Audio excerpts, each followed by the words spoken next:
Richard Wagner is probably the most formidable talent in the entire history of art. So wrote the distinguished author Thomas Mann. One of the most formidable works in all the history of art is Wagner's great cycle of 4 music dramas, The Ring of the Nibelungen, which has been enjoyed passionately for over a century and enjoyed on many levels. This is Peter Allen beginning a series entitled Talking About the Ring, produced by the Metropolitan Opera Guild, which I hope will have some new insights for those who are somewhat familiar with the Ring, but is also addressed to those who don't know it and wonder what all the passion and controversy are about. Happily, Wagner is not only one of the most influential figures in all the arts, but also one of the most interesting. If ever there was a bundle of contradictions, it was Richard Wagner. He began The Ring with a clear philosophy of optimism, and he ended it in ambiguous fatalism. He's famous for writing that music should serve drama, and famous for writing music that dominates the drama. He fulminated against the grandiosity of grand opera, yet he exploited grandiosity to the full. In many ways, his thinking was admirable, and in many ways it was ridiculous. In the words of his clear-eyed friend and admirer, the young composer Peter Cornelius, Wagner was, quote, too much intent on making his mental greatness cover his moral weaknesses. That greatness of mind did not show itself early, but perhaps we today can see an indication of it. At the age of 17, when most of Europe felt Beethoven's Ninth Symphony was impossible, Wagner understood it and revered it. He was like most of Europe in revering Shakespeare, and at the age of 14 he began writing a mighty tragedy named Leubald, modeled partly on Hamlet. He tells us 42 of its characters died, and he had to bring back more than half of them as ghosts in order to finish the play. Well, the once-lost manuscript later turned up, and his description seems to be exaggerated, but it proves he did write the play. After writing Das Liebesverbot, which had 1 performance during his lifetime, and after more than 2.5 years in Paris of hack work, bleak failure, and desperate poverty, Wagner had a sensational success with his grand opera Rienzi in Dresden. Because of Rienzi, he was named conductor, Kapellmeister, at the Royal Opera in Dresden, and so at the age of 30, he had achieved lifetime security.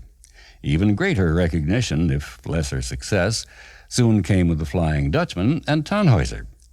He also wrote a long report urging reform of the Royal Opera. As a small example, one of the things he wanted to reform was the physical layout of the orchestra. It's startling to learn that in those days, and not only at Dresden, not all the orchestra players could see the conductor well, and the music often sounded like it. But the reforms threatened the security of incompetent players and of incompetent management, and it was rejected. To Kapellmeister Wagner in Dresden in 1848, it was galling to know his sensible reforms had been blocked by an aristocratic establishment. Not only that, but by 1848 he had composed Lohengrin, and that same management was blocking its production, partly because they felt him to be a threat. In his frustration, Wagner saw just one hope, not just to reform the Royal Opera, but to reform society. At that time, there was a growing interest in constitutional monarchy, and Wagner wanted the king to rid himself of the corrupt nobility, including those who were frustrating Wagner. In 1849, armed uprising broke out in Dresden. Wagner was active in it. It was put down by force, and he fled to his friend Franz Liszt, now Kapellmeister in Weimar. The next year, 1850, Liszt would conduct the premiere of Lohengrin, but without Wagner, who was now subject to arrest in any of the German states.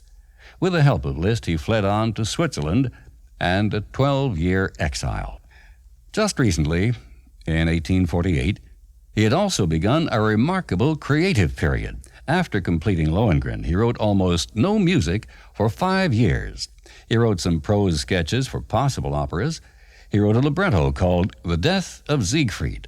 And he wrote treatises about opera, only dimly aware that both as theory and as propaganda, They were preparing the way for the ring. I was aiming at a target nobody else could see. He looked at his libretto for The Death of Siegfried, decided it needed some background, and wrote The Young Siegfried. Over a period of 4, sometimes exhausting years, I am simply putting too much passion into my work. He wrote in somewhat backward order 4 librettos, a trilogy with a prologue. The prologue he called The Rape of the Rheingold, later simply Das Rheingold. The trilogy begins with Die Walküre, which he pronounced with the accent on the first syllable. Then came The Young Siegfried, later shortened to just Siegfried, and finally The Death of Siegfried, later called Twilight of the Gods, Götterdämmerung. To begin Das Rheingold, he needed music that would introduce not just a big work, but a work, he said in a letter to Liszt, that would include the beginning and end of the world. A work about the triumph of love over power, the triumph of natural man over corrupt society. Like illustrious German writers, including Goethe and Schiller, he wanted to reestablish the theater as the profoundly significant institution he felt it had been for the ancient Greeks. Through the theater, he wanted to bring about the moral regeneration of Germany, a goal that would be fervently shared by the young King Ludwig II of Bavaria, without whom the ring might never have been realized. But for such a work, how to begin the music? We have Wagner's own description of the creative breakthrough.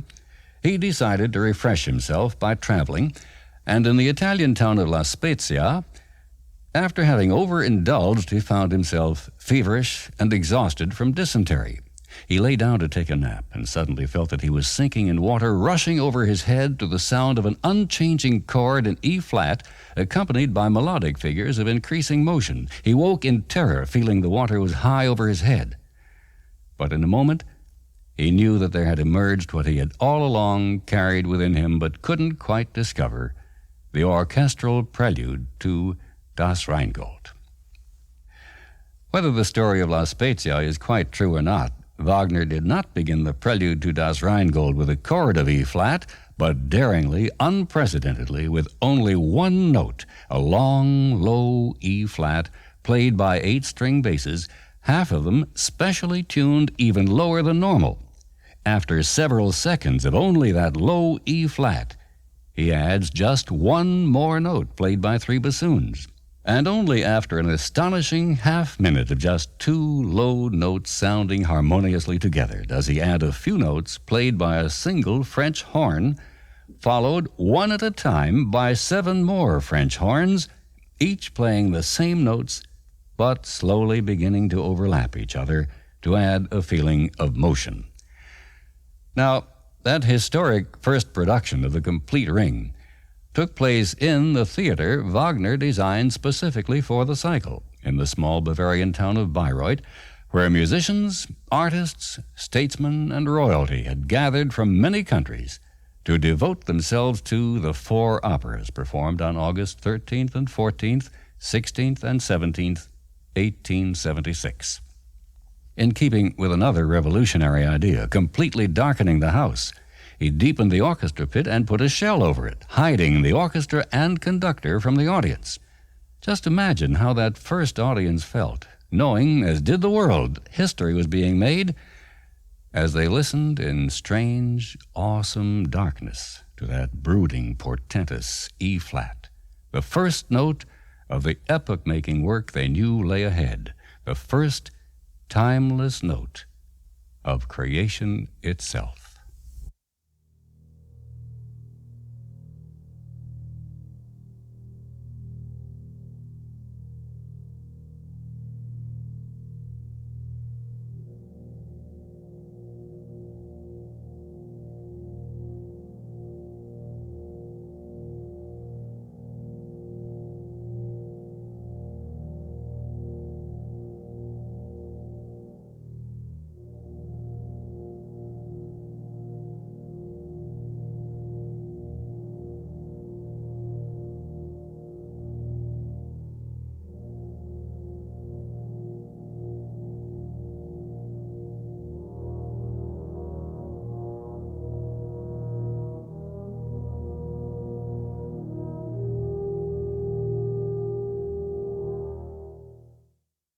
From the still primeval substance of the world, and then nature awakening, Wagner goes on to add more instruments, portraying the majestic Rhine River.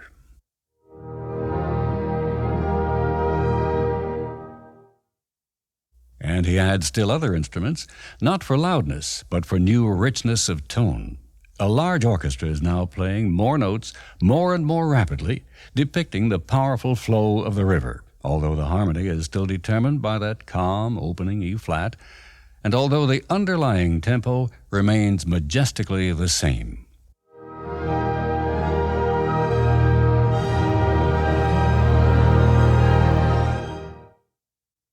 With the river music in full flood, the curtain rises on a watery scene in greenish light on the rocky bottom of the Rhine.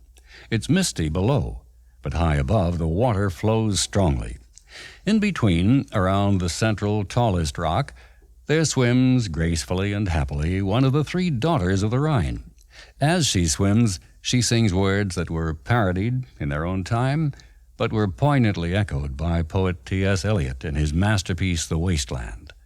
Wagner explained that they are a bit like the nonsense words of a nursery song, but based on the language of centuries earlier. The first nonsense word, Weia, W-E-I-A, is related to the idea of holiness. The word for holy water is Weihwasser. The second word is related to water, and the others clearly refer to waves and a cradle. I've rarely seen the whole line translated, but at the risk of being presumptuous, let me offer, holy water, billow you waves, flow to the cradle. Weia, Vaga, Voga du Welle, Wale zur Wiege.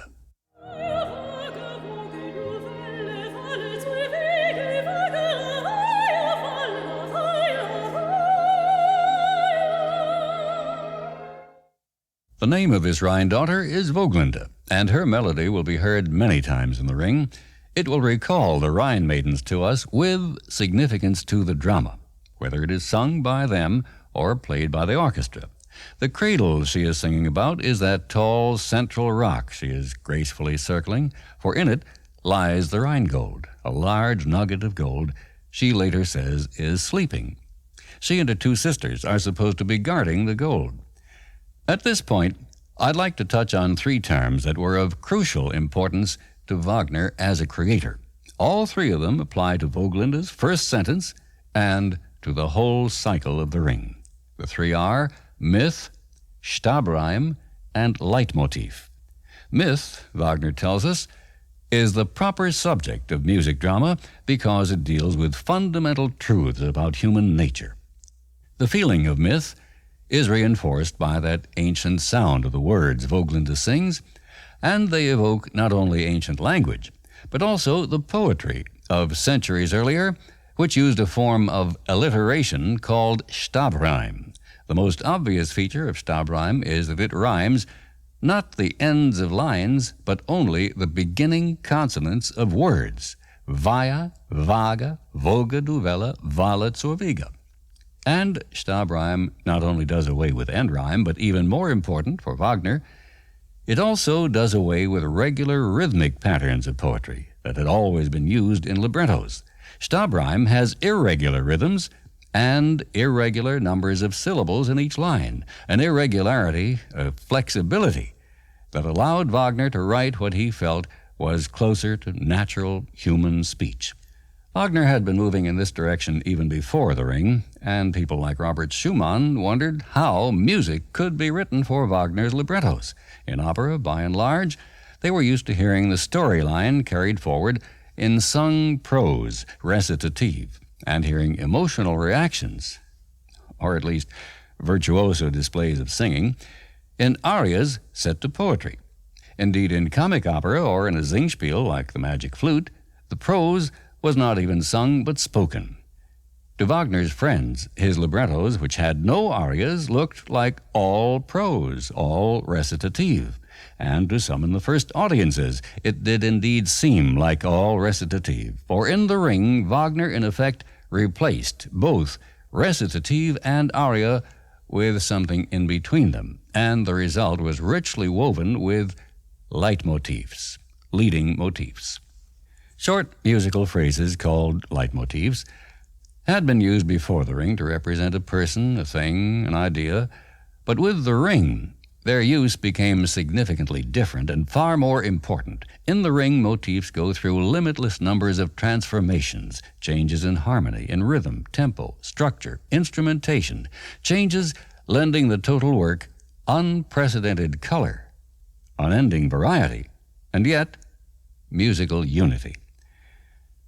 It has often been said that Wagner never used the word leitmotif, but in fact he did use it once, not disparagingly. He mildly rebuked his follower, Hans von Wolzogen, for not adequately explaining Wagner's use of the, quote, so-called leitmotifs, sogenannten Leitmotive.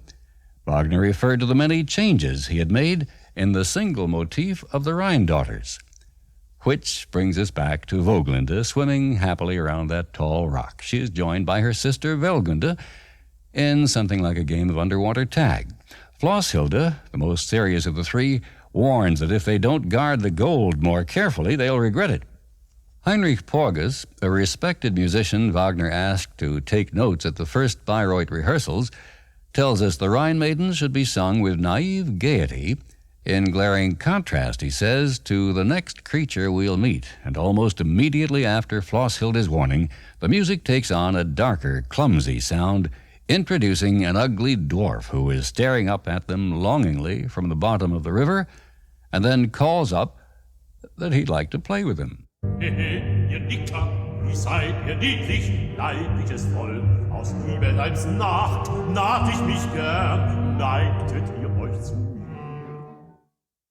The dwarf's name is Alberich, and he's a member of a tribe of dwarfs called Nibelungs, miners and metalworkers who live deep in the earth in the realm of Nibelheim. Alberich is the Nibelung, whose ring, although he has not yet made it, will be pursued with tremendous consequences through the whole cycle. Alberich woos each of the Rhine maidens, clumsily clambering, sliding and slipping, sneezing and snorting.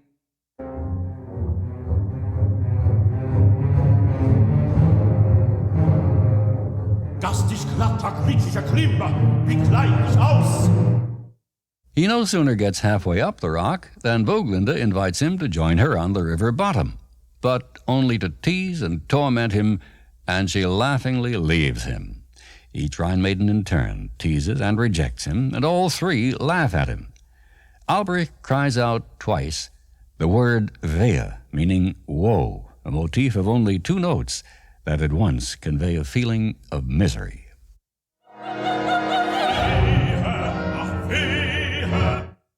Later, the goddess Fricka herself will sing those notes, indeed, to the same word, wehe.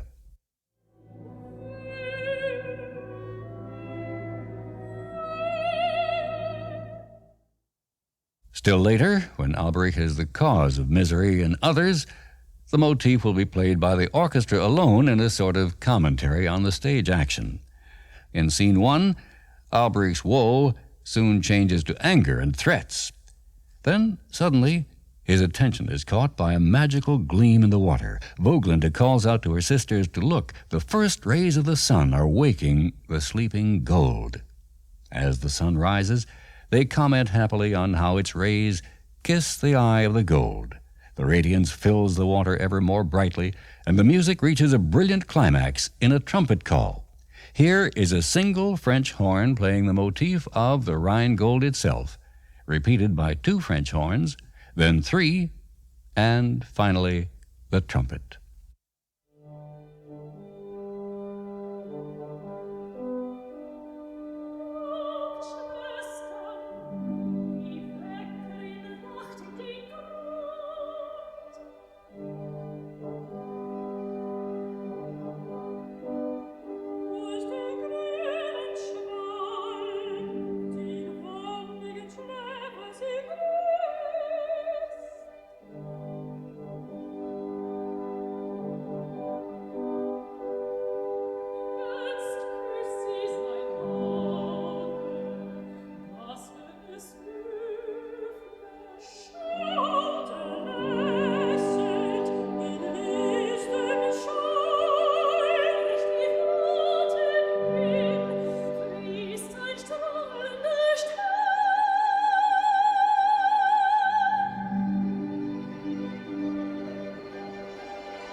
And the Rhine maidens hail the gold joyfully, singing its name to a motif that will always make us think Rheingold, Rheingold.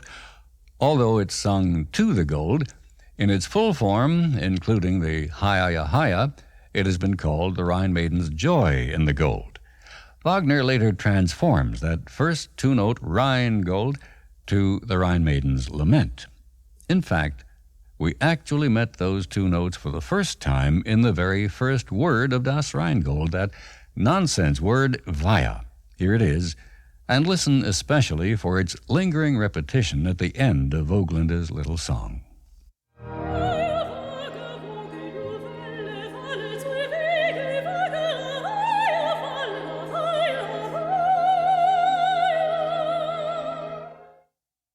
Two notes we heard transformed from the simple happiness of Weih to the exaltation of Rheingold and to the misery of Weih.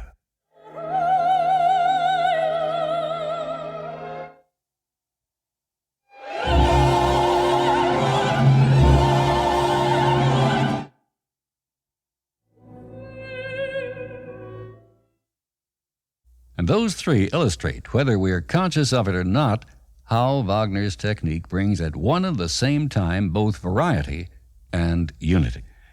Sung to the word Rheingold, that is what Wagner called the Rhine Maiden's motif, and as I mentioned, he spoke of the many transformations he made in it. As a matter of fact, we've already encountered another transformation, one that also lends both variety and unity, but one that may be a bit less obvious. Wagner took the rising motif of nature.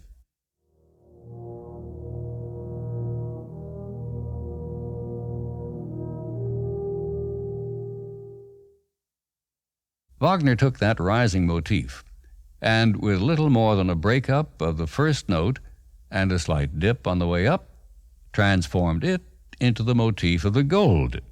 Here are first nature and then the gold.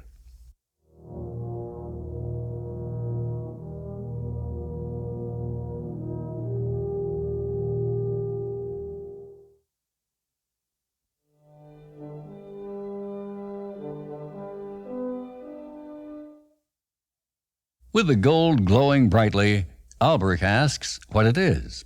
The Rhine maidens laugh. Has he never heard of the Rhine gold which brings them such joy? Albrecht scoffs at it as just a plaything, but they foolishly reveal that anyone who can make a ring of the gold will have the power to rule the world, and for the first time we hear the motif of the ring. It begins with the words, Der Welterbe, the world's inheritance, or in English words closer to the German rhythm, the world's wealth. The world's wealth would be gained for one's own. Der Welterbe gewinne zu eigen.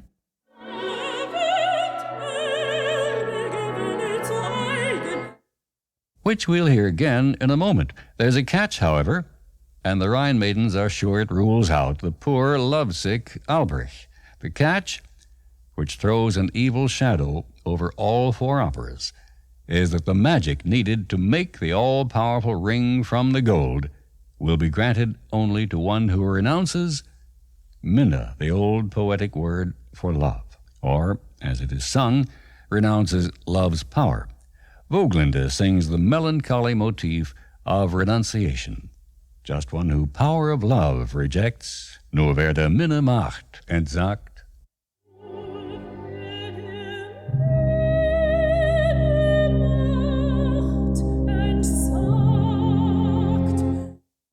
But Albrecht, as the orchestra plays the ring motif, does consider trading love for power.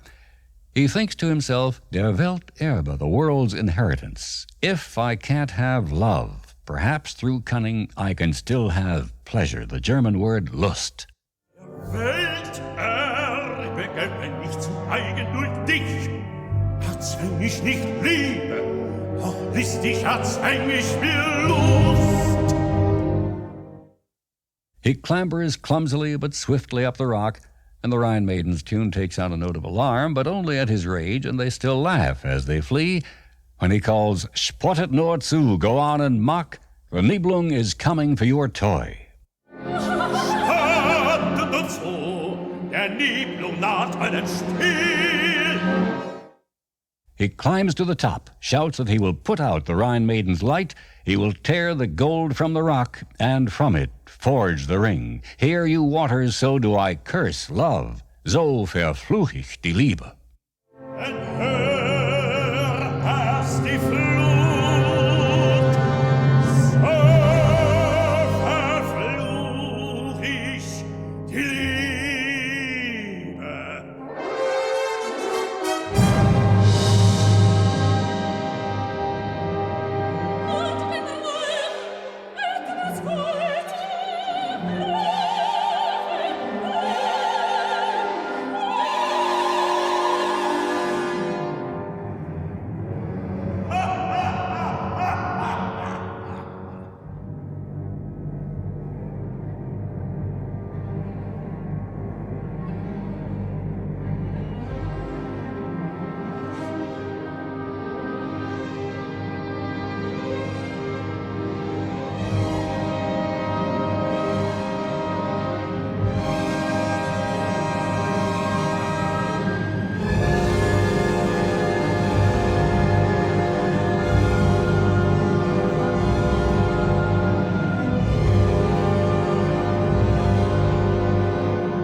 With the light of the gold extinguished and the stage filled with churning black water swirling rapidly downward, so begins Alberich's descent to the gloom of Nibelheim, while we take the opposite direction toward a sunny place on a mountaintop where we meet the gods of northern mythology. Das Rheingold is in 4 scenes with no intermission.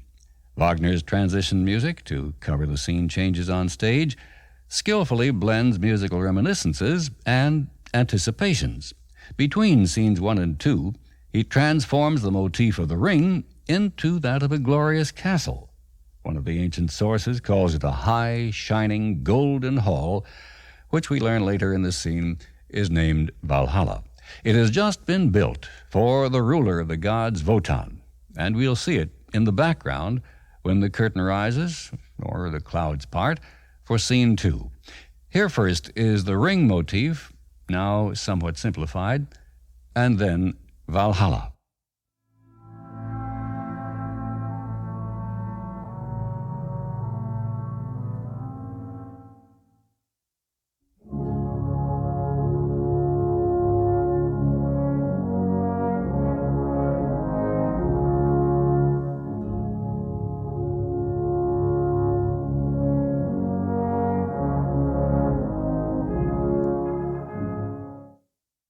Sometimes the Valhalla motif represents Wotan himself.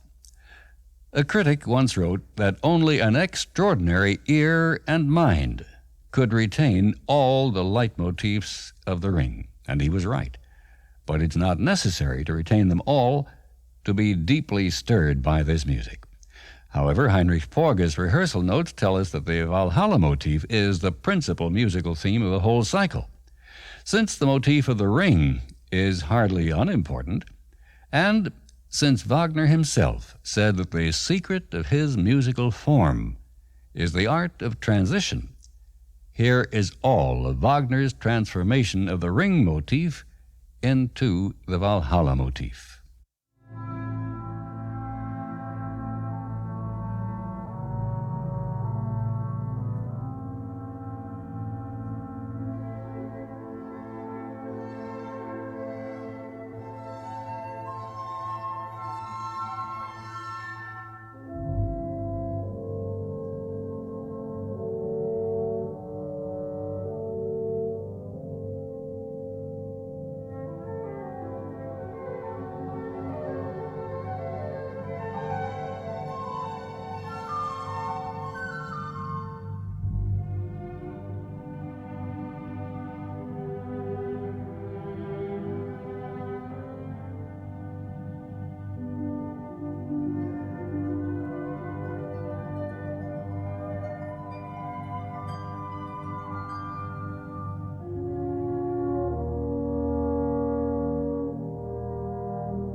Wagner makes Valhalla sound more noble than the Ring, and rightly so, for the two symbolize, respectively, as Jeremy Noble has said, the dangerous, unfettered power of wealth and the stable, morally founded authority to which Wotan aspires. Nevertheless, both are symbols of power, and Wotan will prove to be, like Alberich, a seeker of power, even at the expense of love. Wagner himself said Wotan resembles us to a hair. Robert Donington, in his much reprinted psychological analysis of the Ring, entitled Wagner's Ring and Its Symbols, tells us that Wotan is a symbol of the self. The critic Bernard Levin wrote that Wotan is perhaps the greatest single figure in all of art. Not myself having experienced all of art, I can't vouch for that, but neither am I inclined to dispute it. Levin refers to Wotan's complexity, and he is complex in Das Rheingold, and more so later. When scene 2 of Rheingold opens, he's a young, vigorous god who has just built himself a new house. Wagner's first prose sketch for Das Rheingold opened with Wotan swimming in the Rhine with the Rhine maidens. But in his final version, when we first meet Wotan, he's asleep, lying on a flowery bank with his wife Fricka, the goddess of marriage. She wakes, sees the newly built shining castle, and rouses Wotan, who proudly sings his famous Vollendet das ewige Werk, completed the eternal work. On the first day of orchestra rehearsal in Wagner's new opera house at Bayreuth, finally erected after agonizing struggle, when Wagner entered the auditorium, the members of the orchestra sang for him Vollendet das ewige Werk. Here it is, completed the eternal work.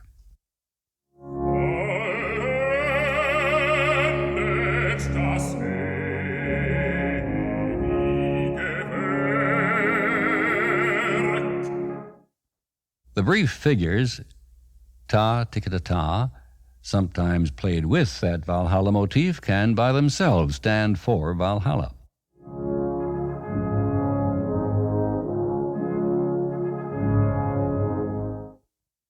And so can the accompanying two-note figure.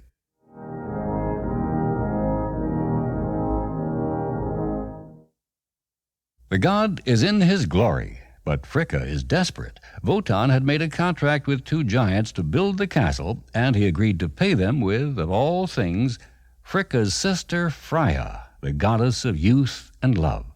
The terms were set without Fricka's knowledge, and although she did want the castle, it was only as a pleasant home that would keep Wotan faithful to his marriage.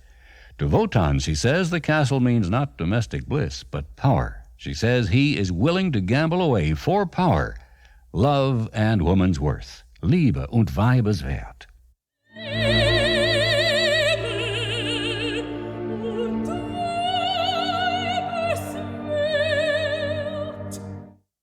Those few notes will be recalled more than once, and they are perhaps surprisingly part of the renunciation motif, which the orchestra played behind Fricka. Here they are again, followed by renunciation, and then again the partial form sung by Fricka.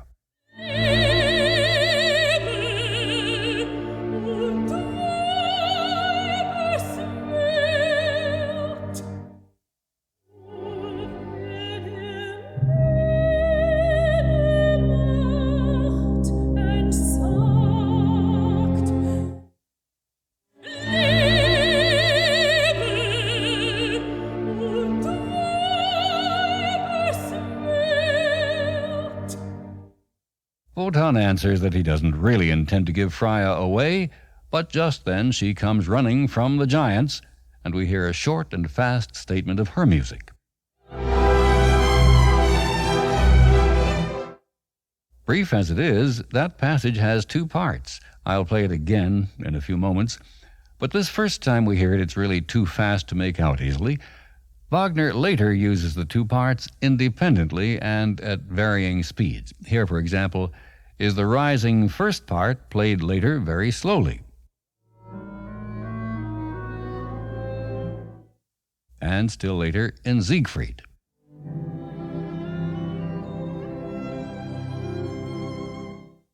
And here's a later version of the second part.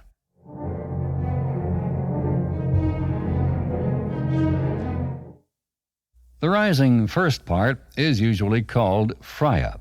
The falling second part is sometimes called Fear, in German Angst, but more often it's called Flight because Freya is fleeing from the giants. However, the late Derek Cook, in his highly illuminating discussions of the Ring, shows convincingly that falling motif is the basic love motif of the entire Ring. For example, here it is, that falling motif slowed down almost beyond recognition in Die Walküre.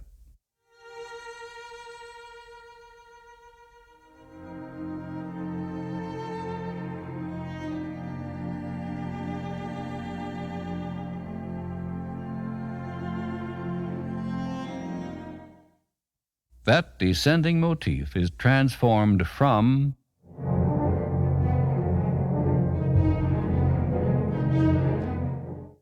into one of the great love songs of opera, Du bist der Lenz from Die Walküre.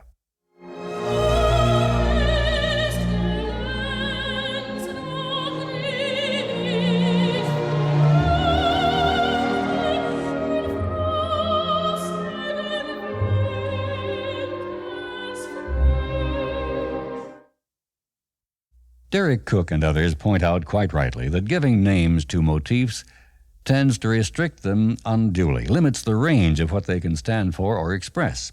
Nevertheless, even after saying so, he uses names for motifs, and in fact it's difficult to discuss the motifs at any length without naming them.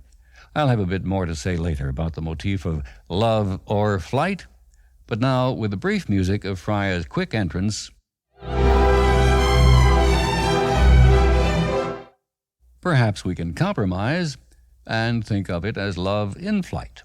At any rate, after Freya, the giants arrive, Fasolt and Fafnir, with a ponderous, earth-shaking motif.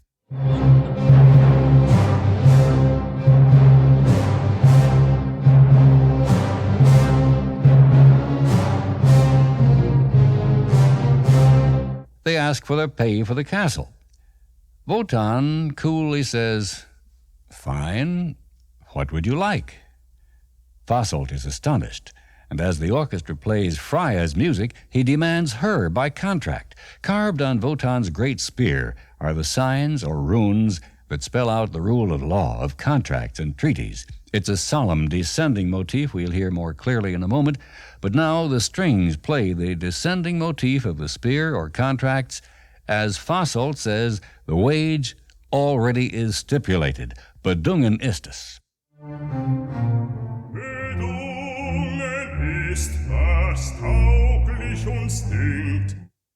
Fasolt, though crude, is in love with Freya, as the violas, cellos, and especially the oboe tell us with her music, while he talks of winning a loving wife, a touch Wagner's renowned biographer Ernest Newman found worthy of Mozart.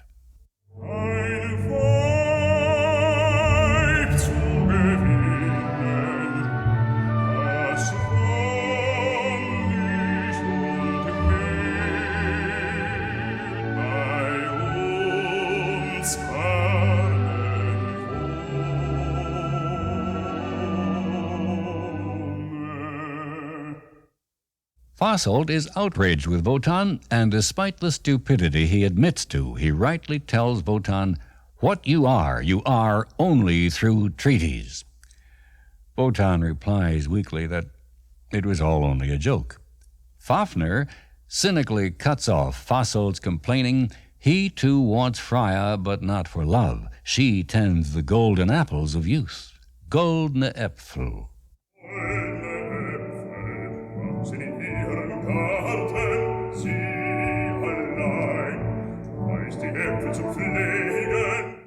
Freya alone knows how to care for the apples, and without Freya and her apples, the gods will age rapidly to Fafnir's great satisfaction. The giants are about to drag her away when her two brothers arrive, Fro and Dunner, and threaten the giants. But Wotan raises his symbolic, powerful spear with the brass now blaring out its motif and forbids violence.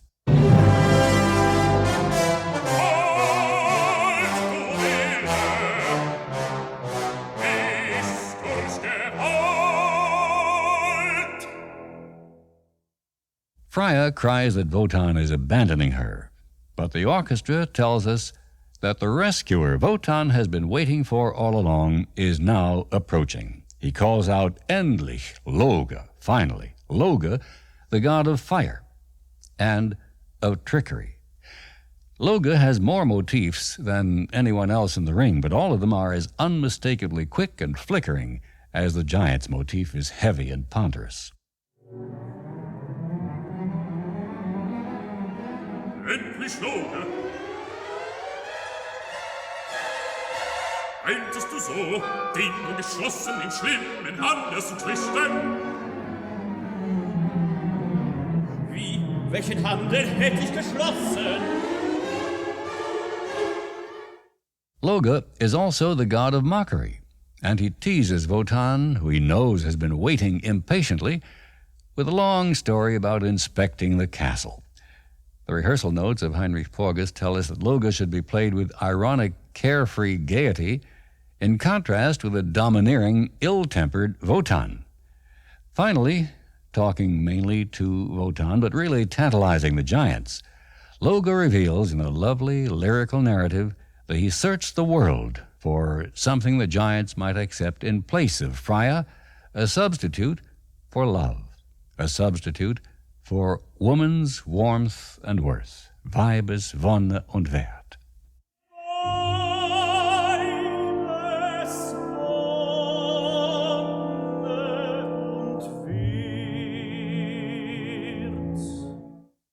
You may recall that Fricka reproached Wotan with this music.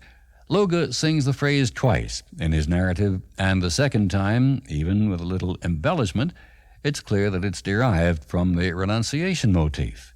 Here is the second, Weibes Wonne und Wert, followed by renunciation, Nur wer der Minne macht, entsagt.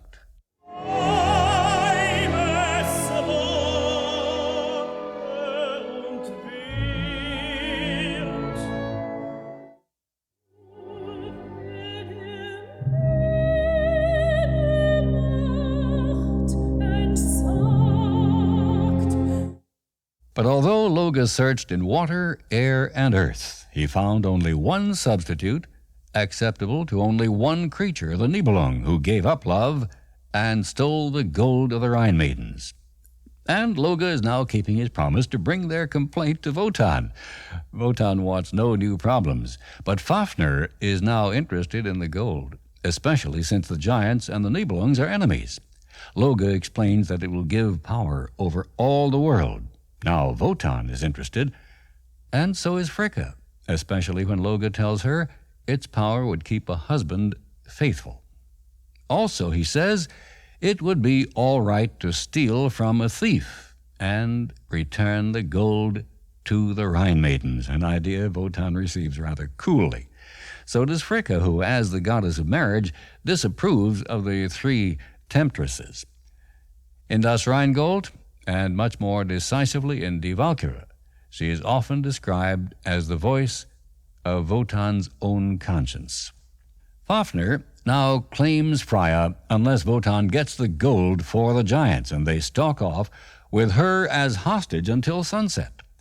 The orchestra sadly intones the motifs of Freya and the golden apples, and Loge sees the gods growing pale and weak. Fricka calls out, alas, better known to us as Veil.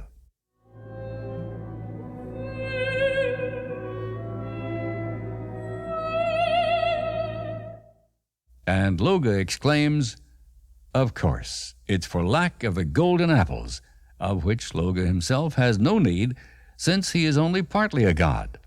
Fricka reproaches Wotan over the god's predicament, and Wotan decides to go for the gold. Loge pretends to be happy for the Rhine maidens, and to needle Wotan further suggests they go down to Nibelheim through the Rhine. Not through the Rhine, cries Wotan, and they disappear through a sulfur cleft in the ground as the stage grows dark, and the orchestra takes us to Nibelheim, recalling motifs that include those of Loge, misery, renunciation, and love or flight, played both slow and fast. I can't feel that either name, love or flight, applies here. I'm attracted by an old idea that leans a little toward flight. The fast version was said to represent Loge traveling down to Nibelheim.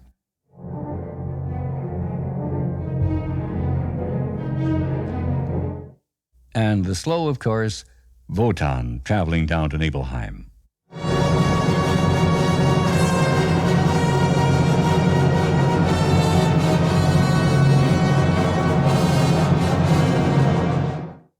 In the powerful transition music before Scene 3, Wagner adds a striking, unforgettable motif played by 18 anvils, all tuned to the same note, F, but in 3 sizes, and so in 3 different octaves, and divided into 3 groups by rhythm, but together hammering out the motif that represents either forging or the Nibelung dwarfs, who are now enslaved by the ring, digging and forging, hammering ferociously for Alberich.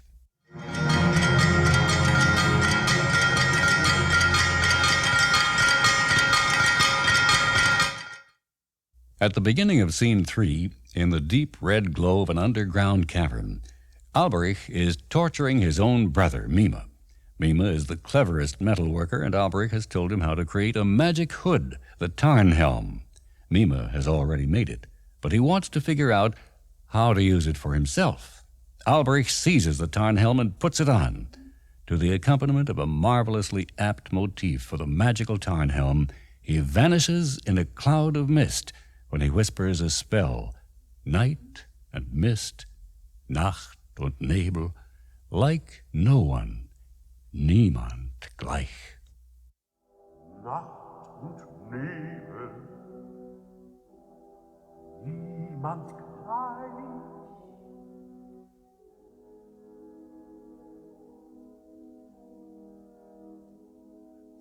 Siehst du mich, Bruder? Do you see me, brother?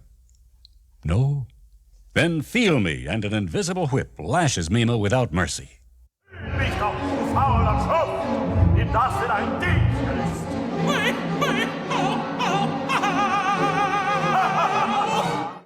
With the Tarnhelm, Alberich feels invulnerable, and he informs the terrified Nibelungs from now on they will have no rest. They are now his vassals forever, and he harries them away to dig.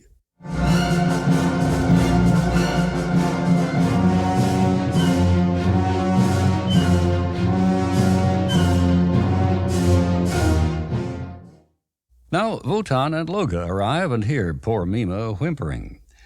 As the hammering motif changes to a lyrical background, Mime tells how the Nibelungs once dug metals happily to make trinkets for their wives.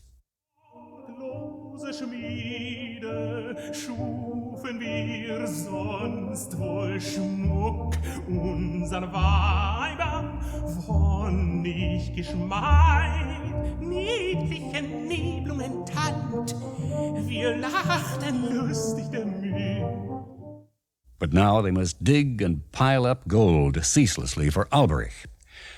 Some commentators, among them Theodor Adorno and Robert Gutman, have felt that the portrait of Mime is anti-Semitic. Derek Cook tells us that composer Gustav Mahler believed that too, and Mahler as a conductor was for 2 decades an outstanding interpreter of the Ring. Nevertheless, Cook dismisses the idea, and Wagner himself describes Mime in an early sketch as small, deformed, red-eyed, wrinkled, bald, and so on, and he specifically adds there is to be no caricature. Wagner expressed his anti-Semitism blatantly, frequently in print, but there remains debate as to whether he did so with Mime. That applies also to Mime's brother Alberich, who returns, now visible, with the Tarnhelm hanging from his belt. He sees Loge and Wotan, and with a motif called Dominion or Power of the Ring, harshly orders all the Nibelungs back to work. Zittre, tremble. Zittre und zage, jetzt hätt es mir rasch gehorcht, es bringt es her.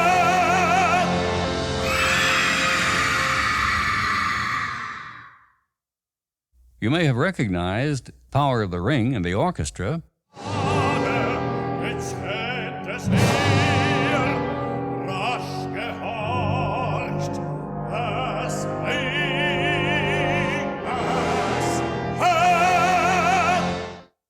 as simply an unhappy variation of the Rhine maiden's joy in the gold. Here they both are.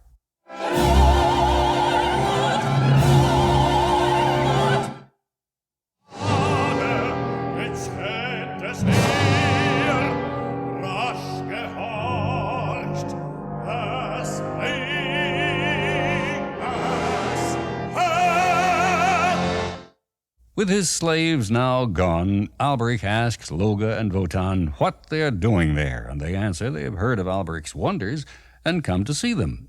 What will he do with all that gold? With tremendous hostility, Alberic says the hoard of gold will force everyone to renounce love. Gold will corrupt even the gods. They will serve him, and their pretty wives who scorn him will be forced to submit to his pleasure even without love. Beware, hab acht. Beware the army of the night when the Nibelung treasure arises to daylight. And we hear the sinister motif of the treasure or hoard. This is a later, clearer version, accompanied by the Vea motif.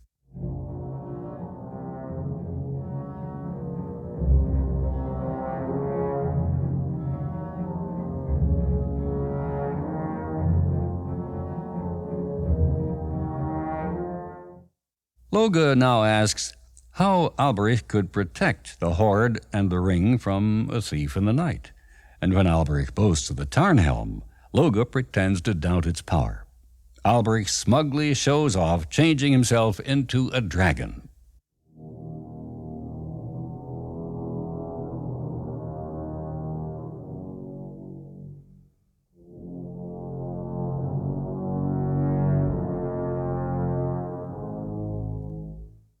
To the enjoyment of Wotan and the pretended fear of Loge.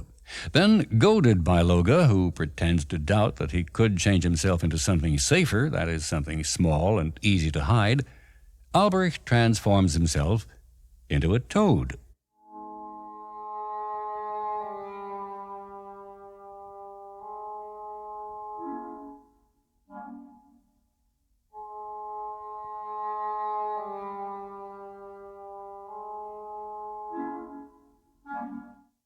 And he is at once captured and stripped to the Tarnhelm.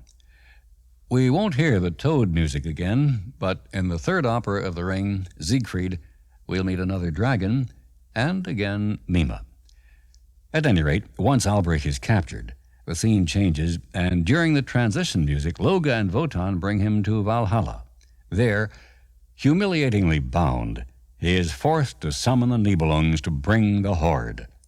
Alberic kisses the ring, and the dwarfs fearfully come up through the earth, bearing the treasure, to the accompaniment of threats from Alberic, and from the orchestra, the motifs of the hoard, misery, and the Nibelung theme, and power of the ring.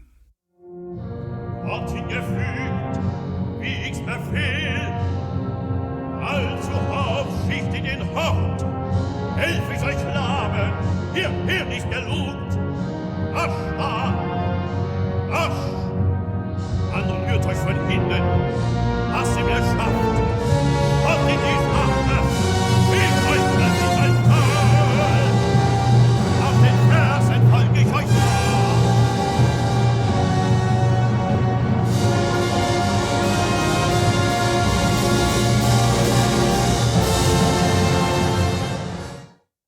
Having brought up the gold, the shrieking dwarfs are harried away by Alberic waving the ring. Alberic now would like to leave. Would Loge kindly return the Tarnhelm? Loge, on his own, simply adds it to the hoard, but as to the ring, he silently leaves the decision up to Wotan, who demands it, saying it is Alberic's only by theft. Alberic furiously replies, "With justice," said Wagner in his first sketch, that Wotan's crime, if he takes the ring, will be even greater than Alberic's. It will be a sin against his own laws. But Wotan contemptuously wrenches the ring from Alberic. Zertrümmert,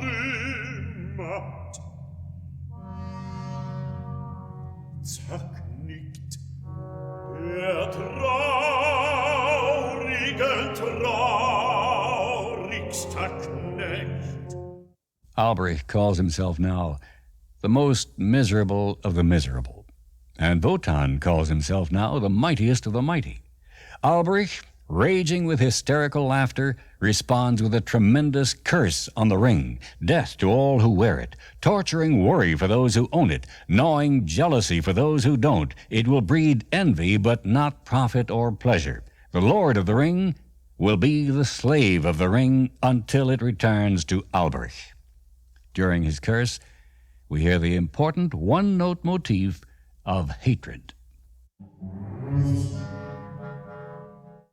A motif also known as resentment or annihilation. It accompanies the bitter words, "Am I now free? Really free?" Bin ich nun frei? Wirklich frei?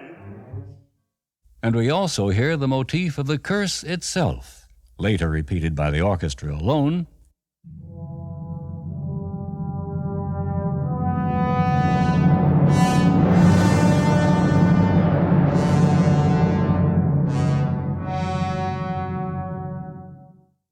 Here it is as Alberich says it with the words, "As by curse it came to me, cursed be this ring." Wie durch Fluch mir geriet, verflucht sei dieser Ring. Alberich concludes his curse of the ring with the words, "Keep it now, guard it well, my curse, you will never flee." Halt ihn nun, hüte ihn wohl, einen Fluch fliehest du nicht.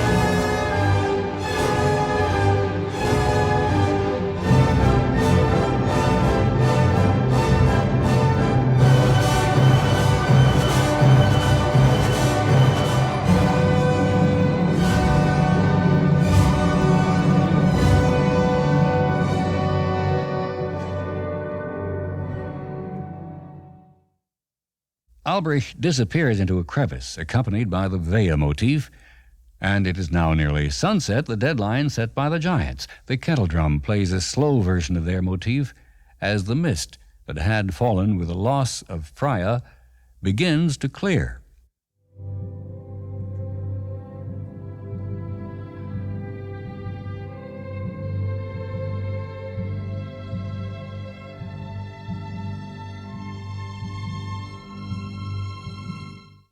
The other gods and the giants return, and the gold is piled high enough to cover Freya from view, a ransom that fills the gods with shame. The treasure is completely used up, but Fafnir can still see Freya's hair and demands that the Tarnhelm be put there to hide it.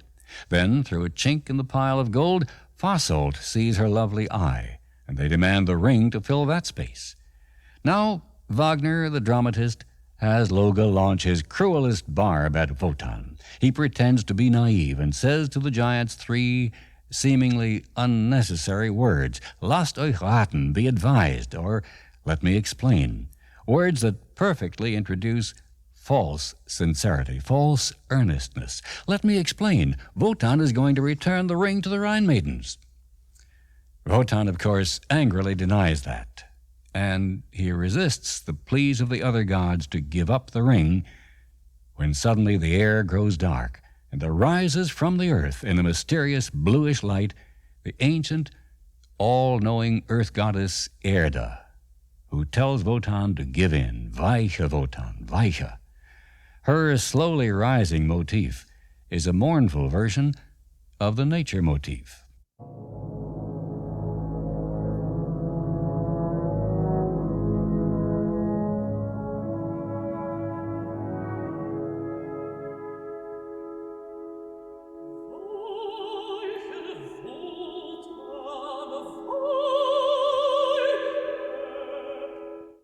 Then, as she says, a dark day, ein düsterer Tag, dawns for the gods, dämmert den Göttern. Her motif is turned upside down and becomes that of the twilight of the gods, Götterdämmerung.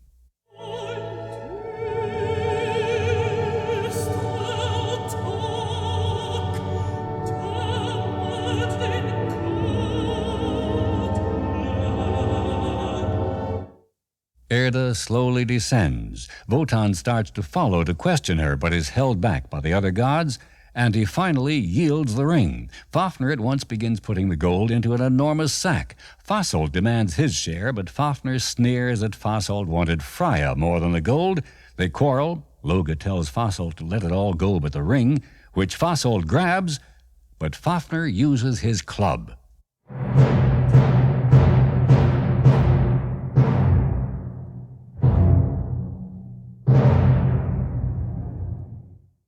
And he leaves the dead Fasolt to the sound of the curse.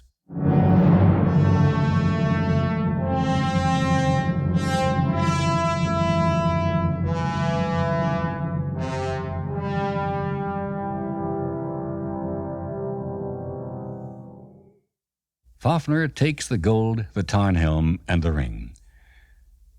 The quick fulfillment of Albrich's curse leaves Wotan shaken, and he resolves to learn more from Erda. One result of his visit to her, which occurs between Das Rheingold and Die Valkyrie, will be their daughter, the Valkyrie warrior maiden Brünnhilde, who is Die Valkyrie. But now the mist that came when Freya was taken away still obscures the background, including Valhalla. So Donner, the thunder god, decides to clear the air with a quick storm. This is the source of the concert hall selection known as the Entry of the Gods into Valhalla. He calls to the mists and vapors, Heda, Heda, Hedo. Heda, Heda, Hedo. Music we'll hear again in the storm that opens Die Valkyrie.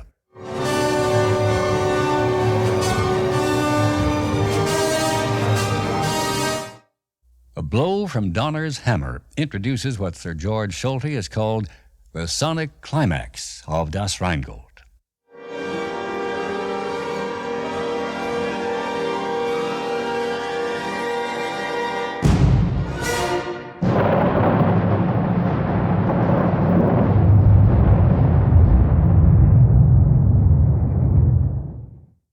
The mist clears, and we see not only the glistening, still unoccupied castle, but also leading to it, a rainbow bridge across the valley of the Rhine.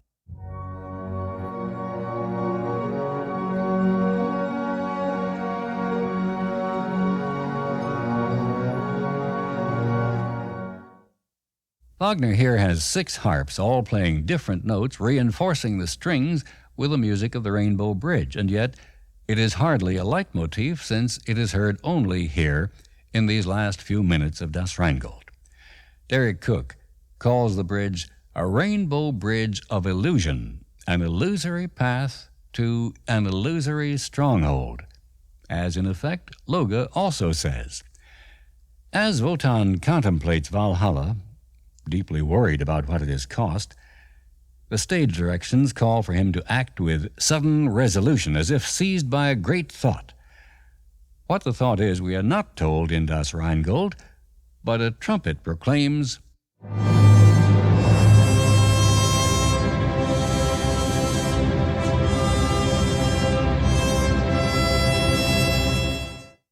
and with that thought, the motif all commentators call the sword, Wotan greets the castle, feeling now, he says, secure from fear and dread.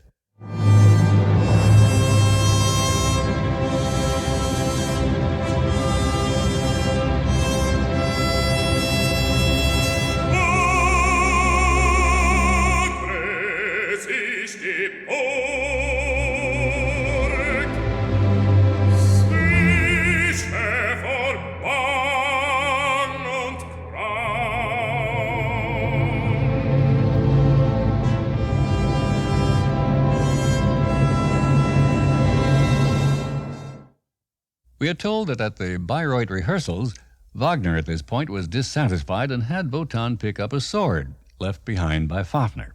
But although that has been done in some productions, a sword is not called for in the stage directions, nor would it explain the great thought if it were. We learn in Die Valkyrie that the sword is for a hero who has no desire for the ring and so can recover it free of the curse. Loge does not know of Wotan's great idea, but he does know Ihren Ende eilen sie zu. they are hurrying to their end, they who think themselves so secure. I am almost ashamed to associate with them. I'm tempted to change back to flame and destroy them. Who knows what I'll do? Wer weiß, was ich tu? One commentator has called Loge the hero of the ring, and he certainly has been the manipulator, the superior intelligence, but he will not appear in person again. He will be manifested magnificently, both musically and visually as fire, in the supremely poignant finale of the next opera of the Ring, and in the overwhelming finale of the entire cycle. But his last words come when Wotan is about to cross the bridge over the Rhine and hears the sad voices of the Rhine maidens. He tells Loge to stop their complaint. Loge calls down that if the gold no longer shines on them, they can now bask in the glory of Valhalla. But as the gods laugh, the Rhine maidens sing on, commenting like a Greek chorus that truth and trust live only below. Above, there is but falsehood and fear. It was no exaggeration to say that Wagner had seriously hoped to reform humanity, or at least Germany, with his music. And because of his failure to make the slightest change in society, even after the triumphs of the Ring and Parsifal, he was depressed and discouraged. On the last night of his life, he played for his wife Cosima the melancholy music of the Rhine Maiden's complaint, written 30 years earlier to the words, "False and cowardly is everything on earth." And he said to Cosima, "Strange how I knew it even then."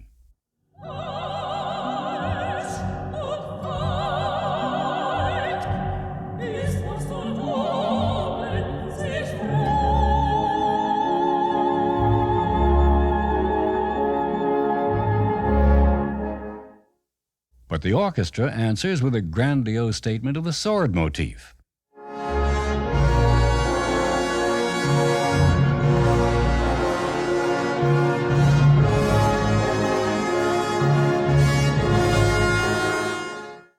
And the full orchestra joins with the motifs of Valhalla and the Rainbow Bridge to conclude Das Rheingold, the prologue to the Ring. A serious question was posed to Wagner by his close friend August Röckel. After reading the entire text of the Ring, but before Wagner had written the music, Röckel asked, in essence, why does the Ring end the way it does? Wagner's answer may remind you of his comment when his family failed to appreciate his play Leubald. He said to Röckel, "Much will become clear, quote, only through the music." For me, there is a somewhat related question about the ending of Das Rheingold. If we didn't know the background, if we didn't know the comments of both the Rhine maidens and Loge, it seems to me that the last measures of Das Rheingold would strike any listener as pure glory, not even a hint of falseness or illusion. And so for me there is here, and it's important from Wagner's point of view, there is here a conflict in the relationship between the music and the drama. It's a relationship I'll come back to again as I continue talking about the Ring. I leave you now with those clearly triumphant final measures of Das Rheingold.